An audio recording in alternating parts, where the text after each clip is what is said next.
Hi, I'm Claire Kerslake. In this video I want to look at the basics of how you actually tap. We've gone through the background of tapping, and this one I want to be really practical and look at the basics. I want to start by saying the type of tapping that I use, and there's lots of different types these days, is called clinical EFT, and it's the one with a large body of evidence around it.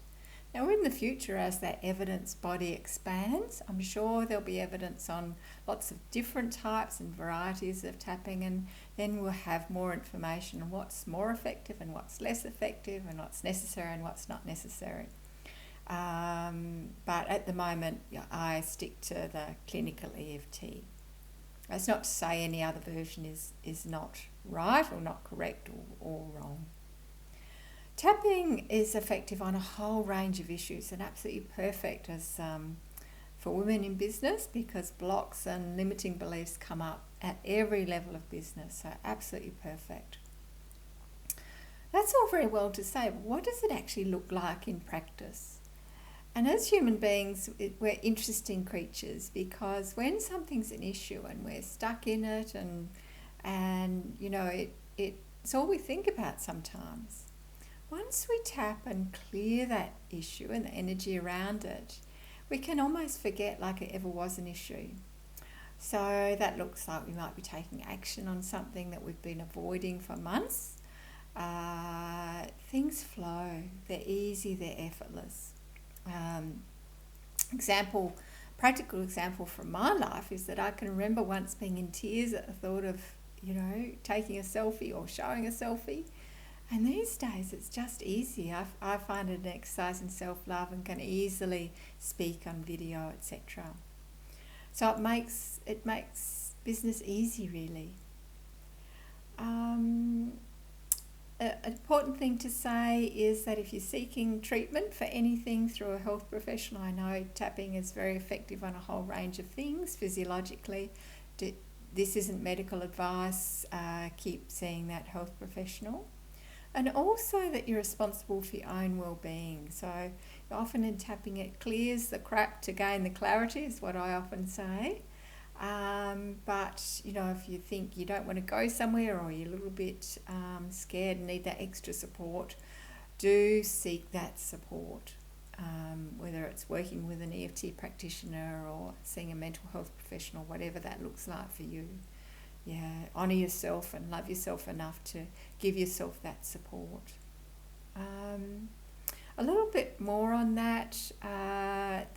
I'm so proud of the Ultimate Tapping Toolkit for Women in Business, but sometimes we get stuck, we don't go deep enough, we run away just when we're starting to get to the nitty-gritty of an issue, or we might just need that non-judgmental support. Don't hesitate to reach out and have a chat to me about how I can provide that for you. Lots of water and tapping go hand in hand. Does help to make those shifts. And I'm going to talk about the setup statement, because there's a couple of different things with tapping. We go through a setup statement. So the first thing to do, write down everything that's coming up around an issue. And usually on the videos I'll go through that. And then rate the intensity of those issues out of 10, where nor is it's not an issue, 10 out of 10, it's the most intense you can imagine. Ideally, we'll keep tapping until the intensity was 1 or less. So that might mean in most of the videos we do a couple of rounds that you need to keep tapping after the video is finished. We do tap on the negative, so it's a big thing with the positive thinking movement, etc. We're trained to think in the positive, but we do actually tap on the negative. And it's a bit like emptying the garbage bag versus not emptying it, leaving a full smelly garbage bag there and just spraying air freshener on it. So tapping on that negative is very important till it's cleared. And then by all means you can have a lovely positive round at the end. Okay, so the setup statement goes like, even though and then you put the problem in, and then I deeply, completely love and accept myself. Now, some people aren't comfortable with that deeply, completely love and accept myself. So if that's you, firstly, it's like a red flag, and perhaps we need to do some further work on self-love. But if you're not comfortable with I deeply, completely love and accept myself, say something more neutral like, I accept how I feel, or it is safe, or it's going to be okay. Something like that. But with the videos, I'll always use, I deeply, completely love and accept myself. So we say that 3 times. So let's say we're feeling stuck and frustrated. So even though I feel stuck and frustrated, I deeply, completely love and accept myself. I'll put this all together at the end so that you can see, and of course it's in the different tapping sequences as well. Now the points. So if you're tapping along to video, you'll see, but I will go through them. So, and it's important that we do hit the points. We know from research that that's important. So, eyebrow point, so just at the tip, we're back to front here, just the tip of the eyebrow there, side of the eye, that little dip in the side of the eye, under the eye, just that bone there, under the nose, the dip of the chin, just that little dip there. Sometimes I say collarbone, it's actually not. So find your notches. Where are they? Once again, I'm back to front. Then you just go down. Some people call it the sore spot. Feels a little bit tender. Under the arm, just where the bra strap goes in a woman. Top of the head. Often I pat the top of the head. If you go like that, sometimes you can miss the points. So that's the points that we tap on. The more specific you can be, the better. And I know I speak about this a little bit on my page, but so instead of saying perhaps this comparisonitis, you might say, I'm feeling jealous, I just want to slap her. So you can see how specific that is. And also if you're feeling anything in your body around something, tightness in your chest, churning in your belly, whatever it is, it can be good to pop that in as well. So if something I'm saying in the tapping sequence doesn't resonate, just pop your own words in. The more specific you can be to yourself, the better. Okay, so let's put that all together. So let's imagine, and there's video on being stuck and frustrated. So we're going to set that up. So do you use one or both hands? Either is fine.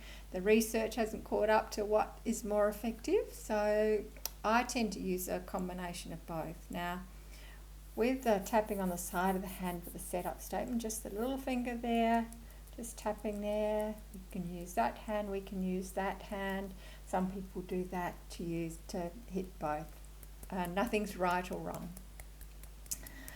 So, even though I'm feeling stuck and frustrated, I'm feeling it in my body, I'm standing still. I'm so frustrated. I deeply, completely love and accept myself. We'll say that 3 times. Even though I'm feeling left behind, I'm so stuck. This frustration, I deeply, completely love and accept myself. Even though I should be further along by now, this frustration, I can feel it in my belly. I deeply, completely love and accept myself. So I'll just do one round so that you can see. So often we shorten those statements as we go around, not always. This frustration. I'm so frustrated. I'm feeling stuck. I'm never going to get there. Feeling it in my body. This tightness in my chest. I'm feeling left behind. This frustration. So often I'll do a number of rounds like that and then check in, have some water, see what that number is. And sometimes it goes up, which means that you've just honed in on what the issue is. Ideally, we'll be seeing it go down till it's 1 or less. So that, I think, is it, how to tap. There's lots of resources here, and happy tapping. Bye for now.